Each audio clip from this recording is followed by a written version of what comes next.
Let's explore the use of hell in the New Testament and understand its meaning and significance.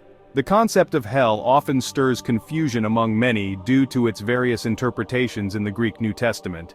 In this transcript, we'll unravel the meaning of the term hell as it appears in the scriptures, exploring its three distinct Greek terms and their theological implications.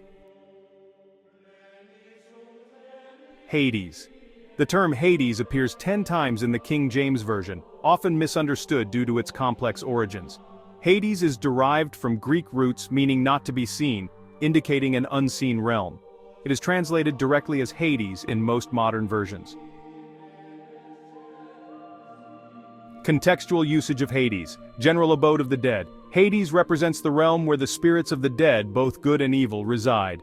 Revelation chapter 1 verse 18 mentions Jesus possessing the keys to death and Hades, symbolizing his authority over life and the afterlife, place of punishment or reward.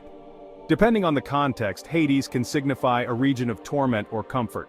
For instance, Jesus warned the wicked inhabitants of Capernaum about descending into Hades, as seen in Matthew chapter 11 verse 23 and Luke chapter 10 verse 15. In the parable of the rich man and Lazarus, the rich man suffers in Hades, as described in Luke chapter 16 verses 23 to 24. Jesus in Hades. After Jesus' crucifixion, his body lay in Joseph's tomb while his soul was in Hades, as mentioned in Acts chapter 2 verses 27 to 31. This place is referred to as paradise or Abraham's bosom, a state of comfort, as seen in Luke chapter 16 verses 22 and 25. Jesus' declaration that the gates of Hades would not prevail against his church, as stated in Matthew chapter 16, verses 17 to 19, signifies his triumph over death and the establishment of his eternal kingdom. Tartarus. The Apostle Peter introduces another term, Tartarus, used only once in the New Testament in 2 Peter chapter 2 verse 4. This term refers to a deep abyss where rebellious angels are held until judgment. Tartarus in context. In ancient Greek, Tartarus was considered a deep pit for the wicked. In Scripture, it signifies the place where fallen angels await their final judgment, as mentioned in 2 Peter chapter 2 verse 9.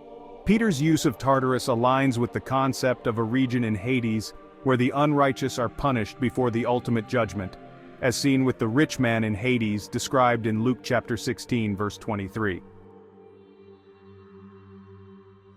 Gehenna, used 12 times in the Greek New Testament, is often referenced by Jesus himself. It denotes the final and eternal abode of the wicked.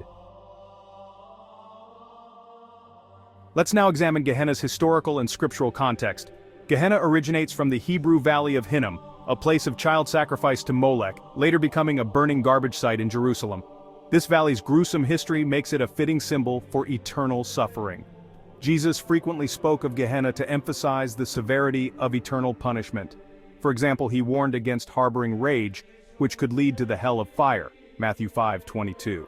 He used hyperbolic language to stress the importance of avoiding sin, suggesting it is better to lose a part of the body than to be cast into Gehenna, Matthew 5:29 to 30. In a powerful rebuke to the Pharisees, Jesus described them as leading others to become sons of hell, Matthew 23:15. Highlighting their hypocrisy and impending judgment. Let's examine the nature of Gehenna. Gehenna involves both the resurrected body and soul. Jesus stated that God could destroy both in Gehenna, Matthew 10:28, emphasizing the comprehensive nature of this punishment. Gehenna is a state of conscious torment, not annihilation. Terms like unquenchable fire, Mark 9:44, and eternal punishment, Matthew 25:46, imply ongoing suffering. The worm that does not die, Mark 9:48, symbolizes endless anguish. In conclusion, understanding the three distinct terms for hell in the New Testament, Hades, Tartarus, and Gehenna, clarifies their specific contexts and theological implications. Hades is the temporary abode of the dead, Tartarus the holding place for rebellious angels, and Gehenna, the final destination of eternal punishment for the wicked. Recognizing these distinctions helps us grasp the full gravity of the biblical teachings on hell and the eternal consequences of our actions.